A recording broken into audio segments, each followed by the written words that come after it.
Bendiciones para todos en el nombre glorioso de Jesús. Soy el pastor Emilio Blanco y te doy la más cordial bienvenida a mi canal.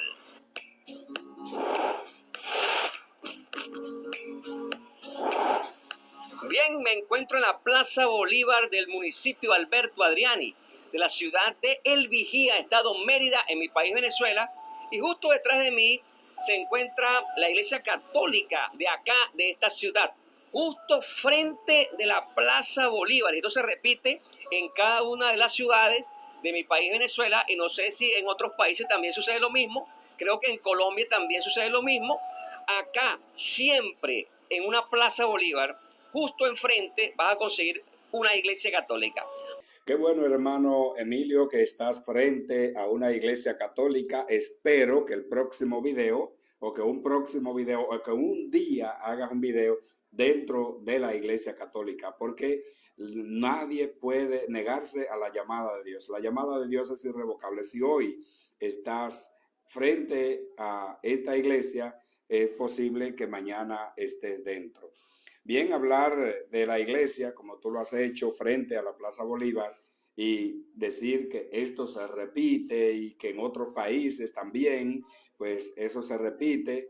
En ese caso no está diciendo nada malo, verdaderamente que no, pero no hay que ser muy inteligente para saber que hay una mala intención, que algo se oculta detrás de eso, de lo que dice.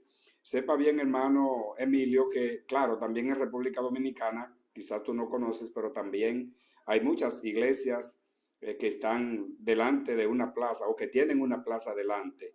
Me imagino que tú sabes por qué, pero de toda manera no hay problema que no lo digas, porque ese no es el tema que quiere tratar, sino, como ya tú lo vas a decir, 7 poderosas razones por la cual pues no eres católico.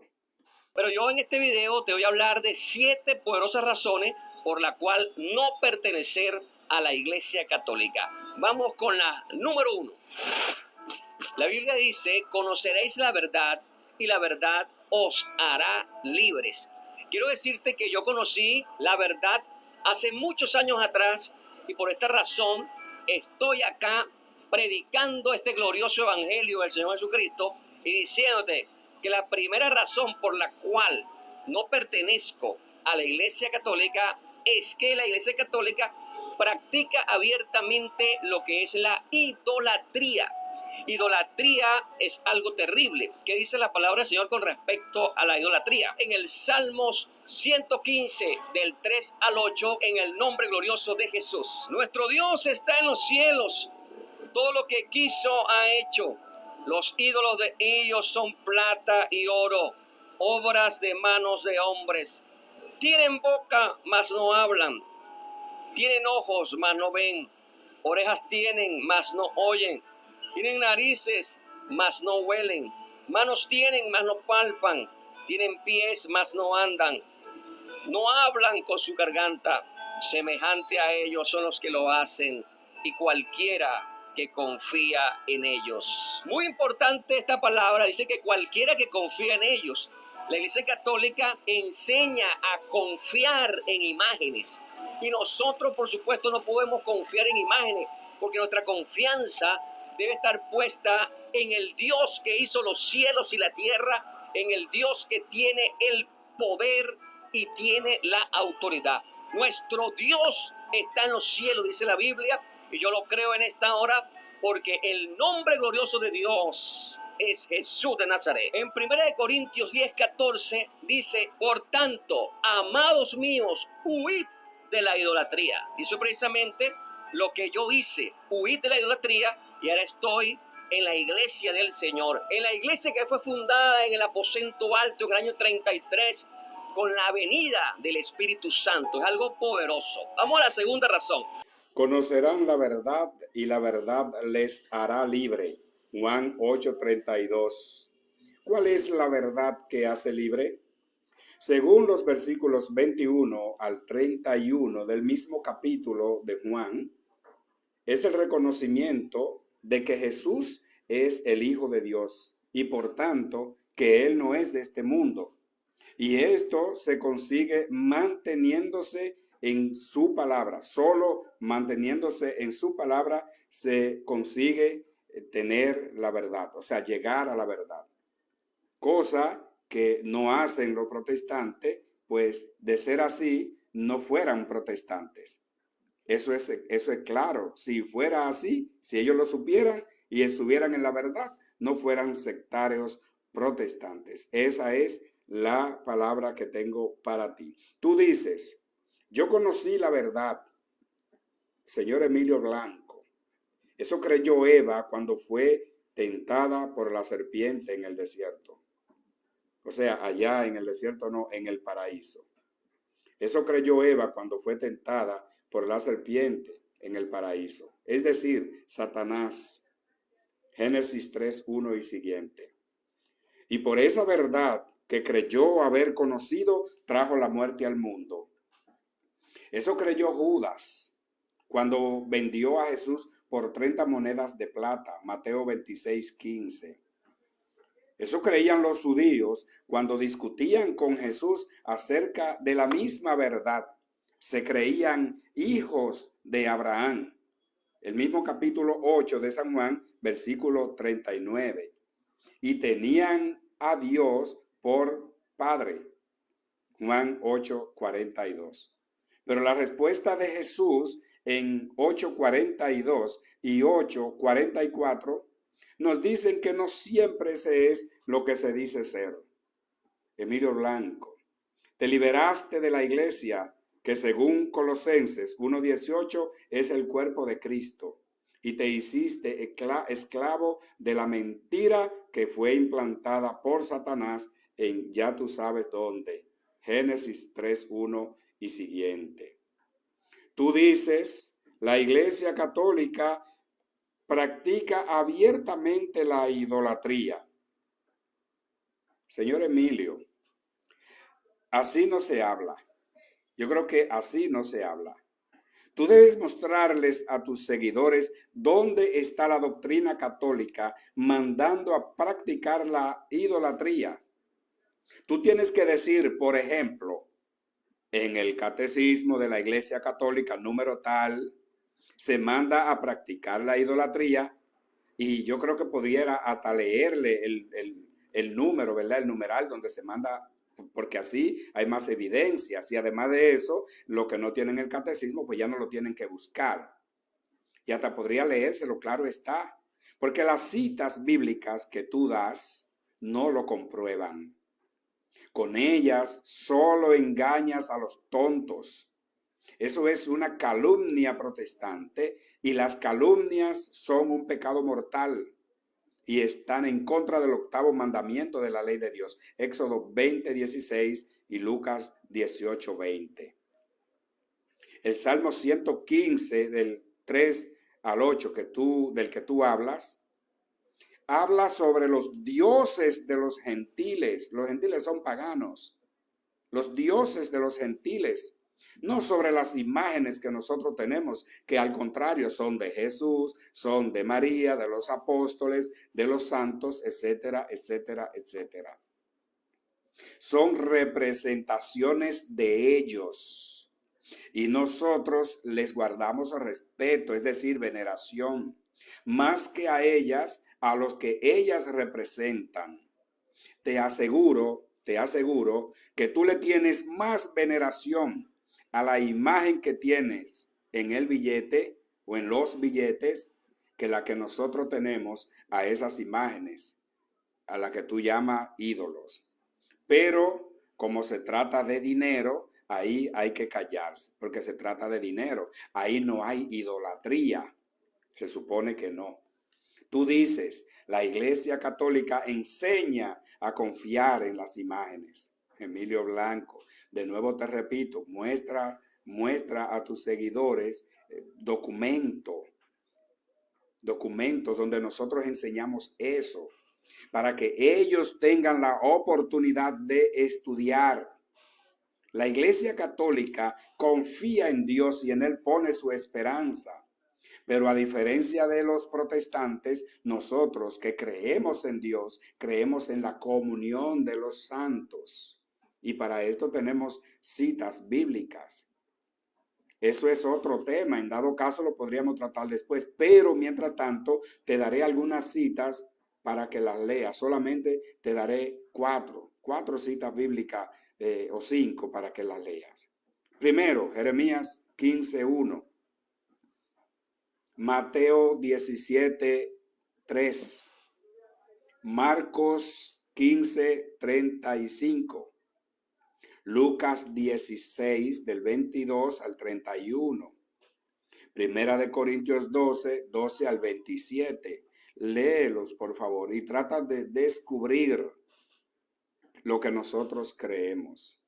Y no simplemente repita lo que has aprendido de otros. Pero, en todo caso, yo entiendo su punto de vista, que es que todos los antepasados nuestros ya están muertos y por tanto no pueden hacer ya nada por nosotros ni tampoco por ellos. Ese es el pensar de ustedes. Se amparan en Hebreos 9:7, que dice que solo se muere una vez y luego el juicio. Pero tú tienes que ver el contexto de por qué dice esto Hebreos 9:27. Creo que es necesario aquí que se interprete bien para que no seamos o para que no creamos que hay contradicción entre Hebreos 9:27 y Apocalipsis 20:5 y 6. Nosotros los católicos, amparados en la Biblia, en la Sagrada Escritura, creemos que algunos de los que murieron aún viven. Nosotros creemos eso. ¿Y sabe por qué lo creemos? Dios se presentó a Moisés en el relato de la zarza ardiente como padre de Abraham, Isaac y Jacob. Tres personas que en ese momento debían tener los huesos blancos ya en este mundo. Éxodo 3:2. Y Jesús lo recuerda en Lucas 20:37 para concluir diciendo que no es Dios de muertos, sino de vivos, porque para Él todos viven. Lucas 20:38. Marcos 9:4, se le aparecieron Elías y Moisés, conversaban con él, pero para ustedes se supone que Elías y Moisés estaban muertos, no estaban vivos. Sin embargo, se aparecen con Jesús y están hablando con él. No fueron que a Jesús le salieron dos muertos, pero de todas maneras, dejémoslo ahí. La Iglesia Católica no confía en las imágenes como tú dices, sino en quienes ellas representan. Nosotros confiamos en Dios y creemos que los santos interceden por nosotros. Lo hacían mientras estaban vivos, mientras militaban en esta tierra, y lo siguen haciendo ahora desde el cielo. Recuerda que interceder es rogar, no mediar, como ustedes también malinterpretan, pero ahí tampoco no me voy a meter. Interceder es rogar. Si les hablo, por ejemplo, de las intercesiones de Abraham, Moisés, Samuel, María, los apóstoles, etcétera, me dirán, eso solo mientras vivían. Después que de muertos ya no pueden hacer nada. ¿Y qué tal de la cita que te dije ahorita, Jeremías 15:1? ¿No hablaría ahí de una especie de intercesión? Y de Job 5:1. ¿Y qué tal si lees Hebreos 12:1 y siguiente? Esa nube ingente de testigos que tenemos y que tanto lo relata uno a uno en el capítulo 11. ¿Esos testigos están vivos o están muertos? Según ustedes, están muertos. No sé por qué la carta a los hebreos menciona todos esos testigos. Porque ¿para qué quiero yo un testigo muerto? Entendemos que están vivos. Por eso son testigos. Están vivos y atestiguarán a favor nuestro. 1 Timoteo 1-2 o 1:2, invito a que se hagan rogativas, dice el apóstol Pablo, que se hagan rogativas. ¿Y por quién rogamos? ¿Por quién rogamos? Pues usted sabrá por quién rogamos. Y si rogamos por ellos, entonces porque se puede, se supone. Y si ellos también rogaban cuando estaban vivos, pues ahora que todavía viven más porque viven de vida eterna, pueden rogar más todavía. Apocalipsis 5:8 dice que los 4 vivientes, los 24 ancianos, se postraron delante del Cordero. Y después dice que llevaban copas de oro llenas de perfume, que son las oraciones de los santos. Llenas de perfumes. Ese perfume son las oraciones de los santos. ¿Por quiénes oran los santos? Le pregunto a usted que lo sabe todo, que escudriña las escrituras muy bien, al parecer. ¿Por quiénes oran los santos? ¿Oran por ellos mismos? ¿Oran por quién? Entonces tiene sentido. Apocalipsis 20, 5 y 6. Dichosos y santos los que tienen parte en la primera resurrección. Oye bien, dice, dichosos y santos los que tienen parte en la primera resurrección. Primera resurrección. La segunda parte o la segunda muerte no tiene poder sobre ellos, sino que serán sacerdotes de Dios y de Cristo y reinarán con él 1000 años. Apocalipsis 2:11 también puede leer ahí. Entonces, ¿cuál es esa primera resurrección? Ustedes entienden que hay un solo juicio. Nosotros entendemos que hay un juicio particular y un juicio universal. En el juicio particular, pues, imagínense, si usted está destinado a ir al cielo, se fue al cielo con ropa y zapato. La segunda muerte ya no tendrá poder sobre ellos, dice la cita. Tú citaste 1 Corintios 10:14. Por esto, queridos míos, eviten la idolatría, dice. Queridos míos, eviten la idolatría. Hermano Emilio, eso es doctrina católica. Yo no sé si tú lo sabías, pero eso es doctrina católica. Eso no te lo enseñó tu padre en la fe, Martín Lutero. La palabra idolatría, yo quiero que tú la entiendas bien porque me parece que no la sabe interpretar o no sabe lo que significa. La palabra idolatría es compuesta de dos palabras, ido igual a ídolo y latría que es igual a adoración. Un ídolo, que tú tampoco sabes, es algo que se considera un Dios o que se considera Dios, un ser supremo, pero que no lo es. Por eso es ídolo, porque es falso. Se considera Dios, pero no es Dios. Por lo tanto, es falso, es ídolo. Latría es el culto de adoración que solo corresponde a Dios. Por tanto, idolatría es reconocer a una persona o una cosa como un ser supremo, es decir, Dios. Si para ustedes todas las imágenes, porque no voy a decir solamente las imágenes que nosotros exhibimos y veneramos en nuestros templos, sino todas las imágenes son dioses, los idólatras son ustedes, porque nosotros no consideramos eso. Para nosotros las imágenes no son dioses, pero si para ustedes lo es, entonces ustedes son los idólatras. Señor Emilio, tenga por sabido que en la Biblia la palabra idolatría también se aplica a la codicia, no solamente a una representación, a una imagen, sino a la codicia. Colosenses 3:5. Tú dices, huí de la idolatría y ahora estoy en la iglesia del Señor. Eso dijiste. Pues, señor Emilio, ¿puedes comprobar eso que dices?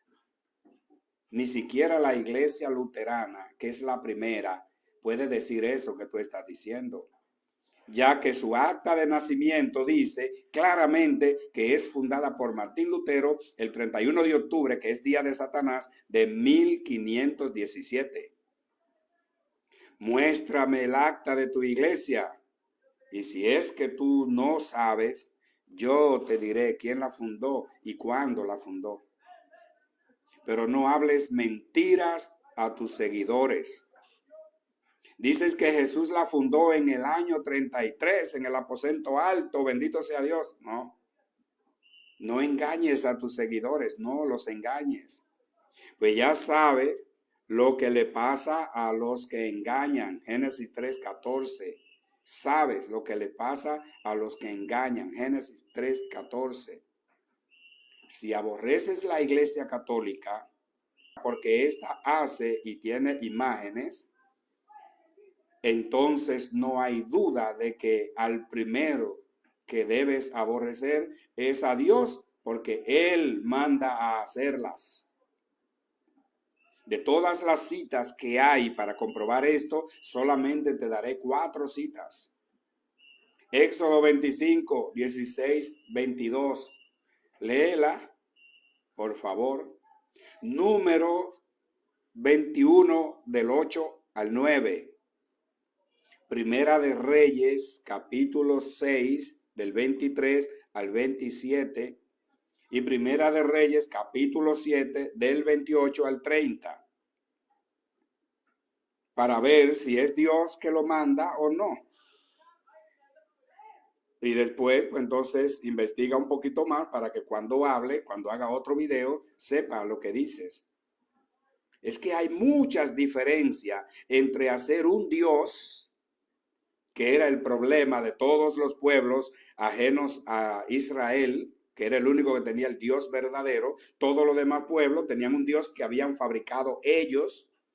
Hay mucha diferencia entre hacer un Dios y hacer una imagen. Por eso tú te darás cuenta que la imagen que Dios manda a hacer en número 21 del 8 al 9, que es la serpiente, no fue un ídolo que Dios mandó a hacer, pero la gente lo estaba convirtiendo en un ídolo. El problema no es lo que Dios mande a hacer, el problema es el sentido que le demos nosotros a lo que Dios manda a hacer. Esa imagen luego la manda Dios a destruir. ¿Por qué? Porque la gente la estaba convirtiendo en un Dios. Mientras la gente no había hecho eso, no había problema en la imagen y que la gente la visite y la venere. Que no era que la veneraban, pero tú sabes muy bien para qué se mandó a hacer. Por eso, siempre que habla la Biblia de imágenes y escultura, se refiere a los dioses que en realidad no existen. Pero eso, al parecer, tú no lo sabes. Yo te lo estoy diciendo para que te lo aprendas y no digas lo que no sabes. Vamos a la segunda razón. Número 2, me he dado cuenta con el tiempo que la mayoría de los católicos no leen la Biblia. Tú le preguntas algo acerca de la palabra del Señor y ellos no te saben responder. Y la Biblia dice, escudriñad las escrituras, porque allí está la salvación y la vida eterna. Tenemos que escudriñar la poderosa palabra del Señor, y eso es precisamente lo que enseña la iglesia cristiana pentecostal y lo que enseña la Biblia, escudriñar la palabra, escudriñar las escrituras. Tú dices, los católicos no leen la Biblia, pero yo te digo que los católicos sí leemos la Biblia y la sabemos leer y la hicimos. Reconozco que hay católicos, muchos, que no leemos la Biblia, pero nos hemos mantenido fieles a la fe que profesamos. Sin embargo, a ti la mala lectura de la Biblia y la interpretación por tu cuenta, que según Primera de Pedro 1, 20 y 3, 16, no está permitido. Te han llevado a la apostasía y a la mentira, revistiéndote según el apóstol San Pablo en la segunda carta a los Corintios, capítulo 11, versículo 14, de ángel de luz. Sí, hay que leer la Biblia, ya que ella es lámpara para nuestros pasos, luz en nuestros senderos, según dice el Salmo 119, versículo 115. Pero yo prefiero un católico que no lea la Biblia, pero que sea fiel a la sana y verdadera doctrina, a un protestante que lee la Biblia, la malinterpreta y conduce con ella a sus seguidores al error. ¿Tú crees que escudriñar la escritura es solo leerla? Eso es lo que ustedes hacen, leen sin saber lo que leen. Escudriñar no es solo leer.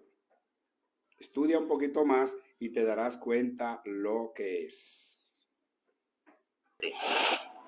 Número 3, y creo que es muy importante esto porque cuando analizamos este tema, vemos que en la Iglesia Católica los curas, los sacerdotes, no se casan. Y la Biblia dice que el obispo tiene que ser casado. Y dice que el que haya esposa haya el bien y alcanza la benevolencia de Jehová. En otras palabras, ¿cómo puede ser un sacerdote católico? Consejero de una familia, de un matrimonio, y ellos se autoproclaman consejeros. Ellos dicen que son consejeros familiares, pero ¿cómo puede darle consejo a alguien que no ha experimentado el matrimonio, que no sabe a ciencia cierta lo que es estar casado? Primera de Timoteo, capítulo 3, del verso 1 al 5, dice en el poderoso nombre de Jesús: palabra fiel, si alguno anhela obispado, buena obra desea, pero es necesario que el obispo sea irrepresible, marido de una sola mujer, sobrio, prudente, decoroso, hospedador, apto para enseñar, no dado al vino, no pendenciero, no codicioso de ganancias deshonestas, sino amable, apacible, no avaro, que gobierne bien su casa, que tenga a sus hijos en sujeción con toda honestidad, pues el que no sabe gobernar su propia casa, ¿cómo cuidará de la iglesia de Dios? Esto es muy importante, esto es muy poderoso, porque dice que tiene que ser marido de una sola mujer. Los curas no tienen mujer, ¿se entienden? No son aptos para enseñar, porque ¿cómo puede enseñar un sacerdote a una pareja, a unos esposos que tengan una situación de problema? ¿Qué le va a enseñar? ¿Cómo va a enseñar a sus hijos si no tienen hijos? ¿Verdad? Es importante que gobierne bien su casa. Es importante. Por eso es una razón contundente para no pertenecer a la Iglesia Católica. Hebreos 13:4 dice en el nombre de Jesús: honroso sea en todo el matrimonio. Tú dices, la Iglesia Católica, o en la Iglesia Católica, los sacerdotes no se casan. Eso es una gran realidad, una gran realidad. En la Iglesia Católica existe el celibato. Y no solamente el celibato, sino la castidad. Señor Emilio, oíste cantar el gallo, pero no sabe dónde cantó. Porque el objetivo de que tú dijeras eso es justamente porque tú crees que con la Biblia lo va a contradecir. Tú dices que la Biblia dice que el obispo tiene que ser casado. La Biblia dice que el obispo tiene que ser casado. ¿No dijiste en la segunda razón que ustedes escudriñan la Biblia? ¿A eso le llamas escudriñar la Biblia? La Biblia no dice que el obispo tiene que ser casado, ni manda al obispo a que, o al sacerdote a que se case. El apóstol San Pablo dice: por eso el obispo debe ser un hombre irreprochable, que se haya casado una sola vez, o es decir, esposo de una sola mujer. Pero no está dando un mandato de que el sacerdote o el obispo tiene que ser casado. No es eso lo que está diciendo. ¿O es que yo estoy tan corto de vista que no puedo ver eso?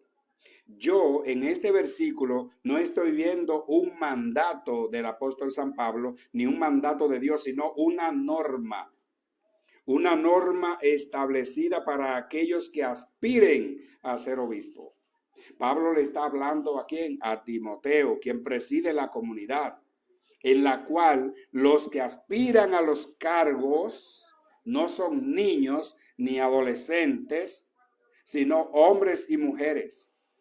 Pablo le está dando algunas normas para su elección.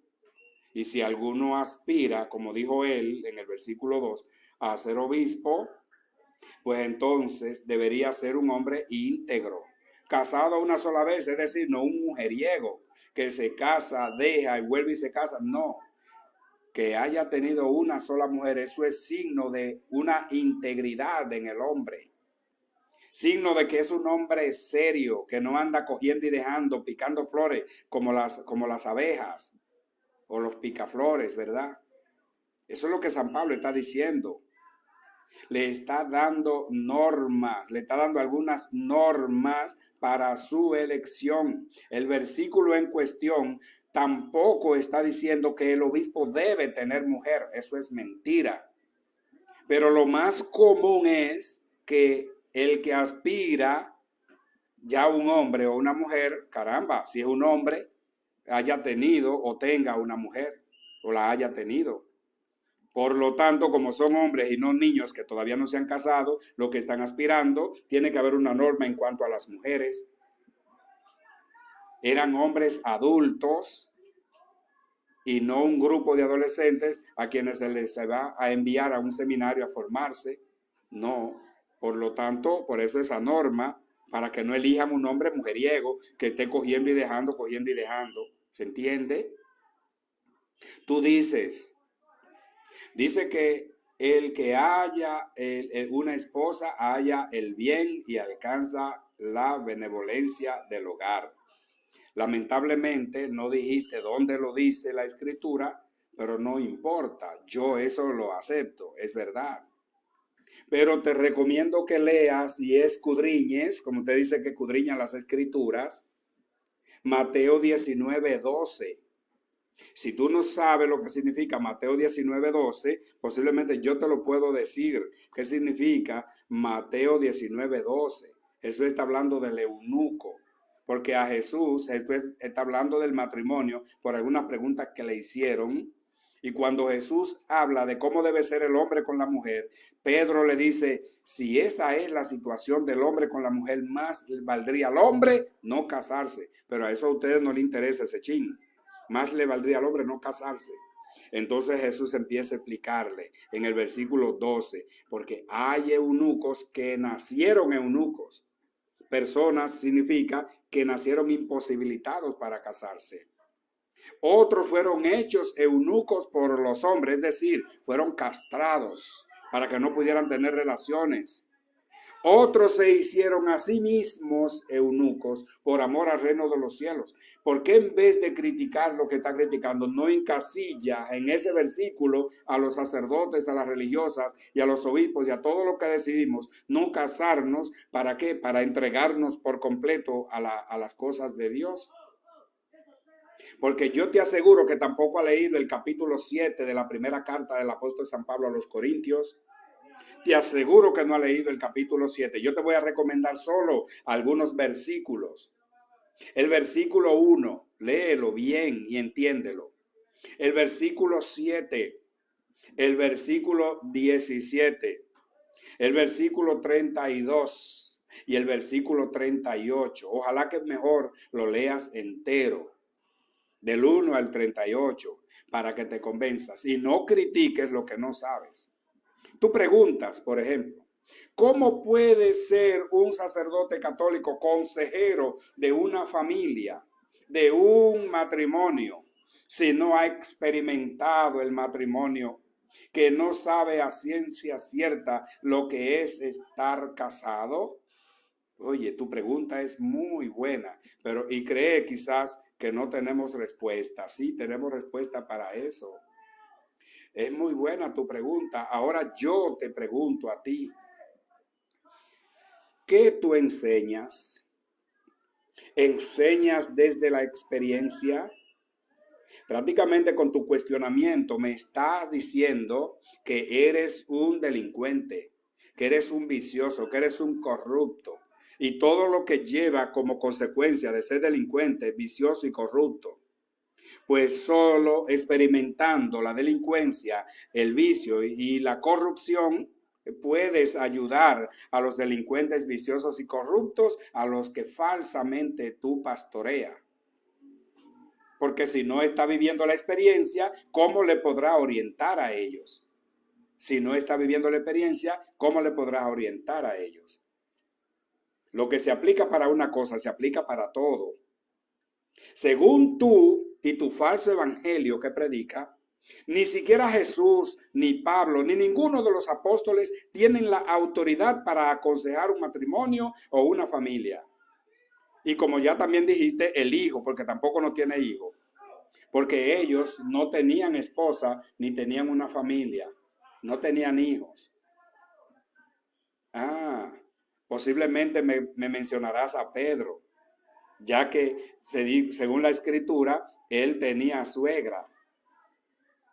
Pero si tú escudriñas el texto, como tú dices que escudriña la escritura, lo único que puedes hacer es suponer que él tuvo esposa, pero no puedes decir que la tenía en el momento de que Jesús lo llama, ni siguiendo a Jesús, ni que tampoco tiene una familia. No hay forma en que tú digas eso. Y si lo dices, puedes estar hablando mentira. Puedes suponerlo, eso sí, porque la suposición es libre. Además, el caso de Pedro es único de todo lo que te mencioné. ¿Cómo crees tú en la Biblia?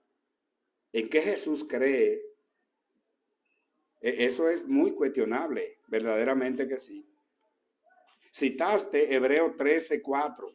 Honroso sea en todo el matrimonio. Sí, estoy de acuerdo. Pero yo hago una pregunta para ti, Emilio. ¿Tú honras el matrimonio? ¿Eres un hombre casado por la iglesia? Recuerda que te estoy hablando del matrimonio de fe, no el matrimonio de ley, matrimonio de fe. Es válido ese matrimonio solo en la iglesia de Jesucristo. Solo en la iglesia de Jesucristo. Así que mira a ver qué haces. Si no está casado, busca hacerlo porque tú debes honrar el matrimonio según la cita que diste, Hebreo 13:4. Número 4. Los católicos no tienen al Señor Jesús como su único y suficiente Salvador, sino que necesitan un altar lleno de supuestos santos. Y eso, por supuesto, es antibíblico, porque en Hechos capítulo 4 y el verso 11 y 12 dice: este Jesús es la piedra reprobada por vosotros los edificadores, la cual ha venido a ser cabeza del ángulo, y en ningún otro hay salvación, porque no hay otro nombre bajo el cielo dado a los hombres en que podamos ser salvos. Oseas 13:4 dice en el nombre de Jesús: mas yo soy Jehová tu Dios desde la tierra de Egipto. No conocerás pues otro Dios fuera de mí, ni otro Salvador sino a mí. Eso lo dice el Señor Jesús. Ahora yo pregunto, entonces, ¿por qué la Iglesia Católica no practica esto? Eso es una pregunta que hay que hacerse y la respuesta tendrían que darla ellos mismos. Señor Emilio Blanco, se te olvidó nuestra profesión de fe. Se supone que tú fuiste católico, según decía en la primera razón, tú fuiste católico, pero parece que nunca te aprendiste nuestra profesión de fe. Si es verdad que algún tiempo fuiste católico, se te olvidó, o nunca la profesaste, o verdaderamente nunca fuiste a una iglesia católica. Para tu conocimiento y el de tus seguidores, nuestro credo dice: creo en un solo Señor Jesucristo, Hijo único de Dios, nacido del Padre antes de todos los siglos, Dios de Dios, luz de luz, Dios verdadero de Dios verdadero, engendrado, no creado, de la misma naturaleza que el Padre, por quien todo fue hecho, que por nosotros los hombres y por nuestra salvación bajó del cielo, y por obra del Espíritu Santo se encarnó de María la Virgen y se hizo hombre, y por nuestra causa fue crucificado en tiempos de Poncio Pilato. Padeció y fue sepultado, y resucitó al tercer día según las Escrituras. Subió al cielo y está sentado a la derecha del Padre, y de nuevo vendrá con gloria para juzgar a vivos y muertos, y su reino no tendrá fin. Eso es la parte de nuestro credo en Jesucristo. En Jesucristo. Si lees nuestra profesión de fe, nuestro credo es en la Santísima Trinidad, en un solo Dios, Padre, un solo Señor Jesucristo, un solo Espíritu Santo. En el credo, en el Espíritu Santo, unimos el creo en la Santa Iglesia, en la Iglesia que es una, santa, católica y apostólica, la comunión de los santos, la confesión, la confesión, confesamos que hay un solo bautismo, esperamos la resurrección de los muertos y la vida eterna, etcétera, etcétera, etcétera. Tú citas a Hechos 4, 11, 12, 11 al 12. Y se te olvida que eso es doctrina católica. Tengo para decirte que son ustedes los que al chocar con esa piedra se hacen polvo, porque son los que no aceptan en cierto modo la palabra de Jesucristo. Todo lo que tú dices citando el Nuevo Testamento, recuerda que estás citando doctrina católica, pero eso tú lo ignoras. También citaste a Oseas 13:4. Pero yo soy el Señor, dice Oseas 13:4, tu Dios. Desde el país de Egipto no reconoces a otro Dios más que a mí. Y fuera de mí no hay Salvador. Eso lo dijo Dios en Oseas 13:4. La respuesta tenemos que darla nosotros, dice tú. Pues qué bueno. Pues si te equivocaste en la pregunta, ¿cuánto te hubieses equivocado si te hubiese puesto a dar la respuesta? Qué bien claro, quede bien claro, Emilio Blanco. No, nosotros no adoramos a tu Dios. No adoramos a tu Dios. Pero el Dios al que se refiere Oseas, ese es nuestro Dios. Y solo a Él adoramos. Tú no sabes lo que significa adorar. Tú no sabes lo que es eso. Lo está mostrando cuando está diciendo todas esas barbaridades que dice, todas esas mentiras. No sabes lo que significa la adoración, lo que es la adoración. Pero de todas maneras, te dejo para que lo aprendas, para que lo estudies y lo aprendas. Número 5. Los católicos bautizan bebés pequeñitos de meses, de días de nacido. Y eso por supuesto es antibíblico, porque el bautismo bíblico es para el perdón de los pecados. La pregunta que yo le hago a un católico, ¿qué pecado tiene un bebé?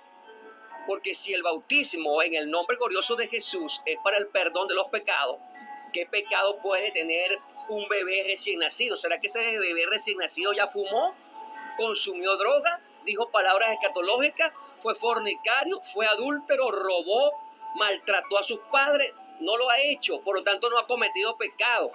¿Y por qué entonces bautizar a alguien inocente? El bautismo bíblico es en inmersión y es en el nombre glorioso de Jesús, y eso los católicos no lo hacen, pues ellos bautizan bebé pequeñito, recién nacido incluso. Hechos capítulo 8 y el verso 12. Pero cuando creyeron a Felipe, que anunciaba el evangelio del reino de Dios y el nombre de Jesucristo, se bautizaban hombres y mujeres. Escuche bien, hombres y mujeres. ¿Sabes qué edad tenía el Señor Jesucristo cuando fue bautizado por Juan el Bautista en el río Jordán? Tenía 30 años de edad. Es decir, aunque no tenía pecado, aunque no tenía, dio el ejemplo. Es decir, el bautismo es para hombres y mujeres. En otras palabras, para personas que tengan conocimiento de culpa, conocimiento de lo que han hecho. Si hay un joven de 10 años, de 12 años, de 14 años, inclusive de 9, 8 años, pero ya reconoce que ha pecado, entonces apto para ser bautizado en el nombre glorioso de Jesús de Nazaret. Tú dices, los católicos bautizan bebés pequeñitos, de meses, de días de nacido. Eso es cierto. Ahí no te equivocaste en nada. En lo que te equivocarás es en el razonamiento, pero en eso no te equivocaste. Nosotros no lo bautizamos en el vientre de su madre, pero si nació, nosotros lo bautizamos. Eso es claro. Por eso tú no eres católico, según dice, porque nosotros bautizamos bebé, por eso tú no eres católico. Espero que nunca hayas sido bautizado en la iglesia católica mientras fuiste un bebé, ya que el bautismo imprime carácter. Eso significa que es indeleble. Eso es decir, que no se borra. El bautismo no se borra, no se quita. Si tú quieres, cámbiate la sangre, ponte sangre de gallina o de caballo, de lo que sea, pero como quiera que sea, el bautismo no lo borra con eso. Tú dices que es antibíblico bautizar un bebé, porque el bautismo es para el perdón de los pecados y un bebé no peca, no tiene pecado. ¿Tú sabes quién tumba esa posición tuya? ¿Tú sabes quién no está de acuerdo contigo cuando tú dices eso? Si mal no recuerdo, el Salmo 51:5, Salmo 51:5 va a reprobar eso que tú dices, porque el rey David en el Salmo está diciendo, ya ves que malo soy de nacimiento, pecador desde el seno de mi madre, de manera que según es para el perdón de los pecados, deberían bautizarte en el vientre de tu madre, porque desde allí ya eres pecador. Pero de toda manera, no lo vamos a aplicar. Solamente te estoy diciendo que el Salmo 51:5 ya estaría en contra de lo que tú dices. Pero eres un gran lector de la Biblia y no eres capaz de dar una cita bíblica donde prohíbe el matrimonio de niños. No eres capaz de dar una cita bíblica donde dice que es prohibido bautizar un niño. No la das. ¿Y por qué será que no la das? ¿Sería que no hay? Y me imagino que tus oyentes dijeron, aleluya, gloria a Dios, cuando dijiste eso. Aunque no tienes fundamentos bíblicos, porque ustedes son tan inteligentes que ya todas sus palabras se convierten en palabras bíblicas. Pero eso no es verdad. Yo sí tengo citas bíblicas. Quizás una sola sea suficiente, pero tengo la seguridad de que tú y tus seguidores no la aceptarán aunque lo diga la Biblia entera. Por eso son protestantes, porque protestan contra la palabra de Dios, contra la Sagrada Escritura. Y también te hago preguntas. Si el bautismo es solo para el perdón de los pecados, y ya tú dijiste algo de esto, ¿por qué se bautizó Jesús? Mateo 3:13.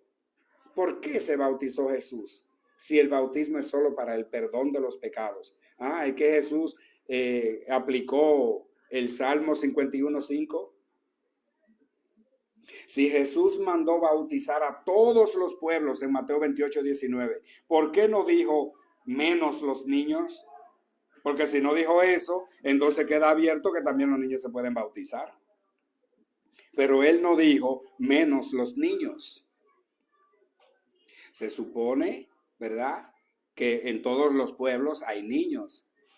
Pero según ustedes, nosotros tenemos que suponer que Jesús no quiere que bauticen niños. Cuando él incluso dijo, dejen que los niños vengan a mí. Pero bien, eso es otro tema también. Cuando el carcelero se bautizó con todos los de su casa, no dijo en la Sagrada Escritura, menos los niños. O sea, todos se bautizaron. Se bautizó él, y si vivía con sus padres, se bautizaron sus padres, y se bautizó su esposa, y se bautizaron sus hijos grandes, se bautizaron sus esclavos, los hijos de sus esclavos, que ya son grandes, pero los niños no. ¿Dónde lo dice? Se bautizó con todos los de su casa. Y además de eso, otra pregunta. ¿Quiénes creyeron? ¿Creyeron todos o solo creyó el carcelero y por su fe se bautizaron todos? Pues yo te voy a decir la verdad, mi mamá tenía fe y por su fe me bautizó a mí y yo estoy plenamente agradecido. Si usted no lo agradece, pues usted es un mal agradecido que entiende que su mamá debe esperar que usted esté grande para que usted le diga si se quería bautizar o no. ¿No crees que de la misma manera debió esperar que usted esté grande para que diga si se quería alimentar o no? Para que le diga cuál de los dos senos era el que usted quería mamar primero, o que le diga cuál era el pañal, o qué tipo de pañal, qué marca de pañal usted quería, o para que le diga después que era grandecito si quería ir a la escuela o no, si quería que lo lleven al médico o no. No, tu mamá y tu papá tomaron decisiones por ti. ¿Por qué en la fe no podían tomar decisiones por ti? ¿Lo reprocha Jesús en algún momento? Muéstrame capítulos y versículos, muéstramelo, y así te podremos creer. Yo tengo citas bíblicas que muestran que el bautismo no es solo para el perdón de los pecados. Sí, el bautismo es también para el perdón, pero no solo para el perdón de los pecados. Por ejemplo, para la unidad del cuerpo. Tú no me vas a decir a mí que el niño no es parte de un cuerpo familiar. No me vas a decir a mí que no puede ser parte de un cuerpo eclesial. Para la unidad del cuerpo. 1 Corintios 12:13. Léelo, por favor. Pero como yo sé que tú no lo vas a leer, yo te lo voy a decir. Porque en un solo espíritu hemos sido todos bautizados para no formar más que un cuerpo, judíos y griegos, esclavos y libres, y todos hemos bebido de un solo espíritu. ¿Qué sucede? Que tú te fuiste de ese cuerpo, claro está, ya no eres parte de él. Ahora también, ¿para qué somos bautizados? Somos bautizados para ser revestidos de Cristo. Gálatas 3:27 al 29. Solamente te leo un pedacito, dice, porque todos los que han sido bautizados en Cristo se han revestido de Cristo. Todos los que han sido bautizados, o sea, todos los que han sido bautizados en Cristo se han revestido de Cristo. ¿Me va a decir a mí que un niño no puede revestirse de Cristo? ¿Por qué se lo prohíben ustedes? ¿Para qué también el bautismo? Para la salvación. Primera de Pedro 3:21. El bautismo ahora les salva. Hechos 16:31-33. Te leeré un pedacito. Dice, cree en el Señor Jesús y serás salvo tú y tu casa. Pero ¿a quién le dijo cree? A uno. Y por la fe de él será bautizado él y su casa. Y en el versículo 33 se bautizó con todos los de su casa. Pero claro, para ustedes tienen que poner un supuesto menos los niños. Para ser herederos, también Gálatas 3:27, Marcos 10:13, para ser uno en Cristo, para ser herederos de él. También para el perdón de los pecados, que es lo único que ustedes creen, para recibir el don del Espíritu, Hechos 2:38. Y claro está, según el apóstol San Juan, capítulo 3, versículo 3, para poder entrar al reino de los cielos. Jesús le dijo a Nicodemo que había que renacer del agua y del Espíritu. Y para renacer, el único requisito es haber nacido antes. Porque renacer es volver a nacer. Pero no dice si a los 5, si a los 12, a los 15 o a los cuántos años es. Además, me parece que nunca has leído lo que ya te dije antes, Salmos 51:5, donde el rey David afirma ser malo de nacimiento, pecador desde el seno de su madre. Pero eso lo dijo él, no hay problema, eso podemos dejarlo en paz. ¿Se podría bautizar entonces el niño en el vientre de su madre? Claro está, porque es pecador del vientre de su madre, según también la posición de ustedes. Si no lo quieres bautizar porque no tiene pecado, bautízalo para que reciba las otras gracias. Luego, cuando esté grande, tú te encargas de decirles entonces que cuando peque, que tiene que reconciliarse con Dios de nuevo, que tiene que pedir perdón. Además de eso, te está contradiciendo cuando hablas del bautismo de Jesús a los 30 años y luego dices que un niño de 8 a 14 años se puede bautizar, porque ya puede tener uso de razón. No debería esperar a los 30 años también, igual que Jesús. Esa debe ser la doctrina tuya, que como Jesús se bautizó a los 30 años, entonces ustedes tienen que ser bautizados a los 30 años también. Y además de eso, le voy a poner algo más, ir al río Jordán para que sea más parecido al de Jesús. Y todavía un poquito más drástico, resucitar a Juan para que sea el que lo bautice. Porque como ustedes quieren imitar tan perfectamente todo lo que hizo Jesús, háganlo así. Así sería más perfecto lo que hacen. Así sería más perfecto lo que hacen. Número 6. Los católicos no oran, sino que rezan. En otras palabras, ellos repiten palabras, pero no oran. Orar es hablar con Dios. Ellos no hablan con Dios, ellos rezan. Mateo capítulo 6 y el verso 7. Y orando no uséis vanas repeticiones, como los gentiles que piensan que por sus palabrerías serán oídos. Primera de Tesalonicenses 5:17 dice orad sin cesar. Fíjate que dice orad sin cesar, no dice rezar sin cesar. El cristiano no debe estar rezando, debe estar orando. Que los católicos no oran. sino que rezan. Señor Emilio, ¿estás seguro de esto? ¿En qué mundo vives? No entiendo cómo te sigue la gente. ¿O es que son masoquistas y les gusta tanto la mentira? ¿De verdad habrá algún protestante de esos que te siguen que te lo crea? ¿Que no haya oído a los católicos orar y te lo crea? Tú dices, ellos repiten palabras y en eso no dices mentiras, repetimos palabras. Pero tú descalificas a Jesús cuando dices eso, que también repetía palabra. Si no, léete Mateo 26:44 para saber si es verdad que repetía palabra o no. Y hay muchas otras más citas de él repitiendo palabra. Y que nos mandó también a repetir palabra. Mateo 6:9 nos mandó repetir palabra. ¿Sabes acaso lo que significa rezar? Por lo menos a mí, desde que soy niño, a mí me enseñaron que rezar era hablar al oído. Era como dar un secreto, hacer un secreto. Cuando tú tienes algo íntimo con alguien, no lo puedes decir en voz alta, le da un secreto. Se lo dice en voz baja. Eso a mí me enseñaron que era rezar. Ya sé que no, tú no tienes una respuesta, no sabes lo que significa rezar. Y si lo sabes, porque te lo dije. Porque para el protestante rezar es solo repetir palabras. En ese caso, nosotros sí rezamos. Porque Jesús dijo, por ejemplo, cuando oren, digan, y nosotros decimos eso cada vez que oramos. ¿Cuántas veces oramos al día? Decimos lo que Jesús nos dijo que hagamos. A pesar de que oremos con palabras propias, también oramos diciendo la palabra, repitiendo las palabras que Jesús nos enseñó. Y a veces ustedes lo hacen porque con eso critican el Santo Rosario. Hacemos el rosario es bíblico, es Biblia pura. Desde el principio hasta, desde el Alégrate María o Dios te salve María hasta el amén. Todo es Biblia, todo es Biblia. Pero a ustedes no le importa eso. Solo critican sin saber lo que critican, sin saber el contenido de lo que critican. El que no conoce la iglesia no debe criticar la iglesia. Primero conózcala y luego critíquela, pero primero conózcala. Vuelvo y te repito, nosotros sí rezamos y oramos también.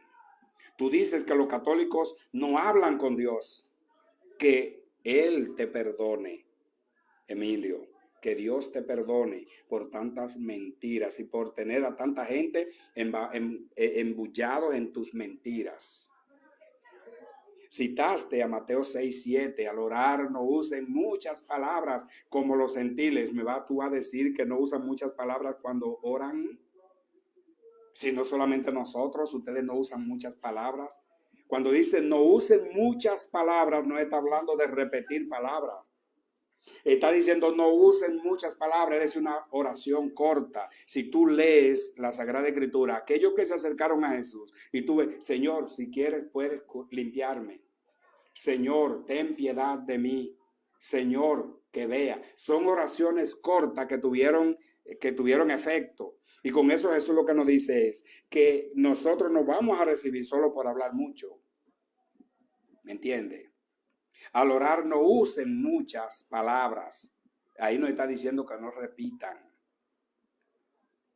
Que creen que por mucho hablar van a ser escuchados. No es por mucho hablar. El mismo efecto que una oración que yo haga de 1 segundo o de 1 minuto, para no poner tan poco, puede causarlo el efecto que de otra oración de 2 horas. Porque no es por mucho hablar. Eso es lo que está diciendo Jesús. Pero ustedes escudriñan muy bien las Escrituras. Si sabe lo que dice el Evangelio, ¿cómo es que sabe que nosotros no lo hacemos? ¿Cómo es que sabe que los católicos no lo hacen? ¿O es que Mateo 6:7 es una añadidura protestante al Evangelio de Mateo? No, yo sé que no. Sabemos que no es una añadidura porque ni siquiera sabe el contenido del versículo. Según Mateo 6:7, dices tú que los católicos hacen vanas repeticiones como los gentiles. Eso lo dices tú. Cuando Jesús dice eso, no se refiere a que las oraciones de nosotros son vanas repeticiones. No se refiere a eso. Habla de los paganos que tienen un Dios que no es Dios en realidad y que por tanto no, o sea, por más que le hablen, no puede escuchar. Lo hacen en vano porque hablan a un Dios que no les puede escuchar, porque es un Dios falso. Por eso, por más que repitan, son vanas repeticiones, como sucedió con el sacrificio del Carmelo allá en el libro de los Reyes con el profeta Elías. Vanas repeticiones, ¿por qué? Porque le repiten la misma oración, porque como no tiene efecto, se la repiten una y mil veces a un Dios que no le puede escuchar, por eso son vanas repeticiones. Esa palabra de Jesús no se refiere a las oraciones que se le hacen al Dios verdadero, aunque se le repitan 80,000 veces. Él siempre nos escucha. Claro, nos escucha desde la primera vez, pero no se molesta porque yo se lo diga 50 veces. ¿Acaso no te escuchará quien hizo el oído?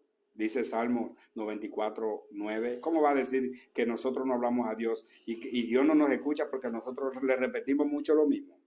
No, mi querido hermano, aprenda a escudriñar la escritura, que usted dice que la escudriñan también.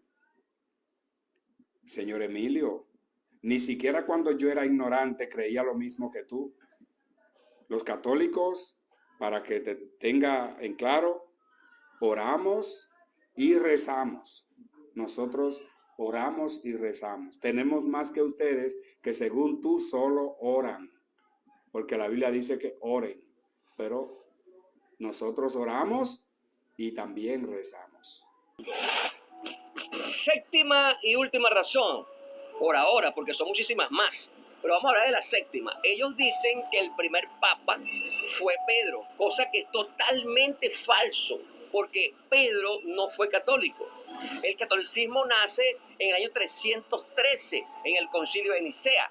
Sin embargo, Pedro era evangélico, pentecostal y del nombre glorioso de Jesús, porque Pedro fue bautizado en ese nombre glorioso del Señor. Pedro era cristiano auténtico. A Pedro el Señor le entregó las llaves. Esas llaves no se quedaron con él. Él mostró las llaves en Hechos capítulo 2 y el verso 38, cuando tomó la palabra y dijo: arrepentíos y bautícese cada uno de vosotros en el nombre de Jesucristo para perdón de los pecados y recibiréis el don del Espíritu Santo. Pedro nunca fue católico. Pedro era evangélico del nombre de Jesús. Así que por lo tanto, no le hagas caso a esas campanadas. Busca de Dios, del verdadero Dios y de la vida eterna. Sugerencia para ti final. Busca del Señor. Busca la iglesia del Señor.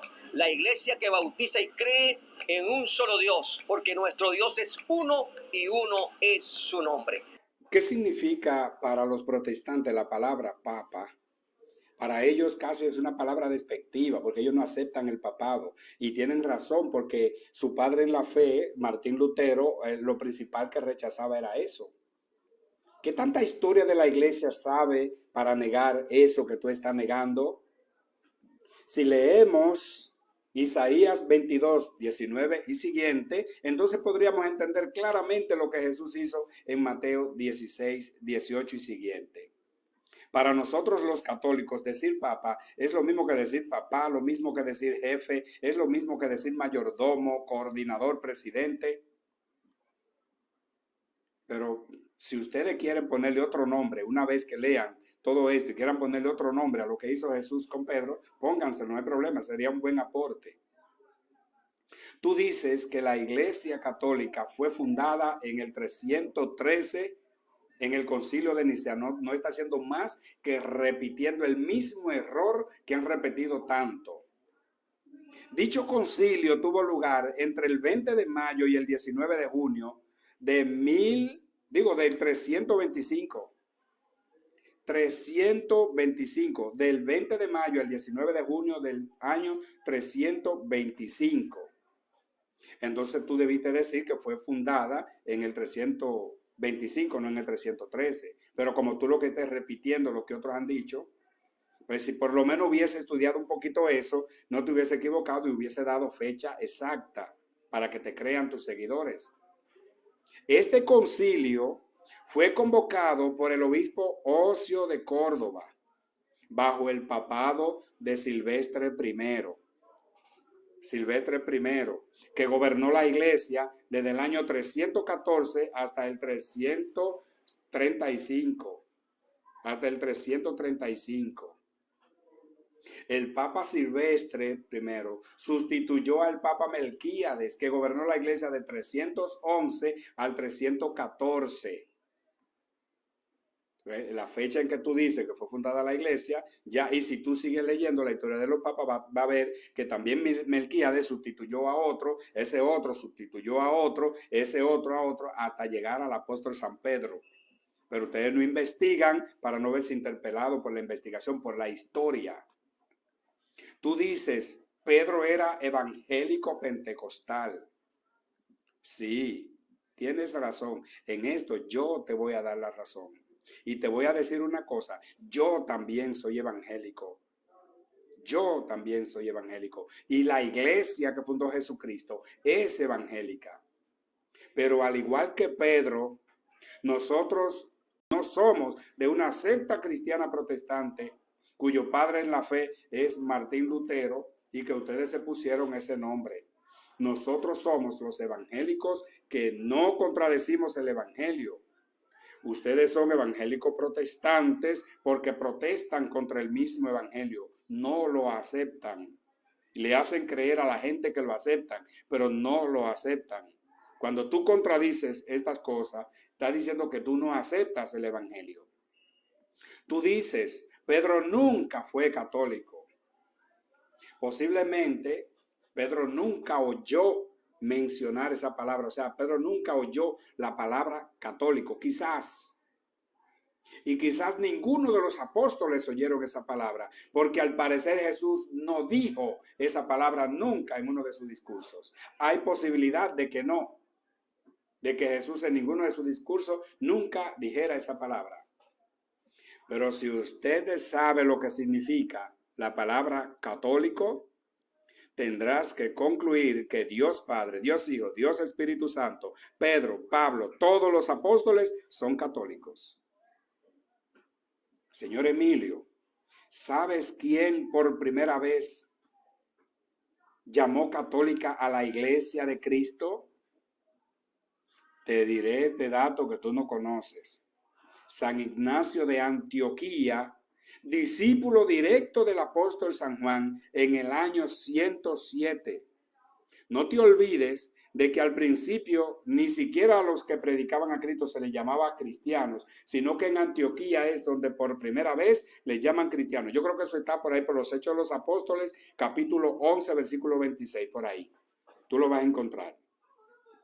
Y justamente San Ignacio de Antioquía en el año 107 llama a la iglesia católica.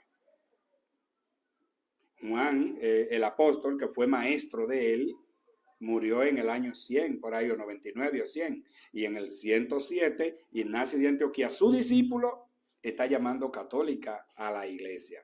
Pero ese dato tú no lo sabías. Tú dices, busca de Dios, el verdadero Dios y de la vida eterna. Estas palabras, tómalas para ti mismo y para tus seguidores. En las sectas, nunca esto que dices se puede alcanzar en plenitud.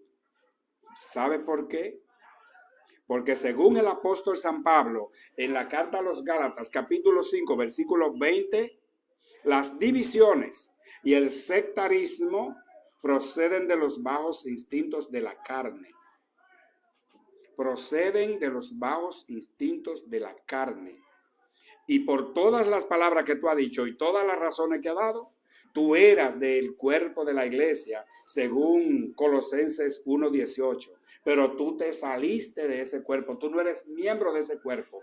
Por tanto, tú eres de los que dividen, de los sectarios que proceden de los bajos instintos de la carne. Y para la muestra, un botón. Mira lo que estás haciendo, conduciendo a un sinnúmero de personas que te siguen al error. un regalo de Dios para ti, pseudo pastor Emilio Blanco, y para los que te siguen. Ojalá que la gente comparta tanto este video que llegue a ti. Ojalá que lo compartan tanto que llegue hasta ti y que llegue hasta tus seguidores. Y si llega a ti, no lo ignores. Gálatas 1:6, eso por si acaso es verdad que fuiste católico una vez. Gálatas 1:6. Hechos 20, 29 al 30. Léelos, por favor. Hechos 20, 29 al 30. Segunda de Corintios 11, 14. Por favor, léela. Segunda de Corintios 4, 4.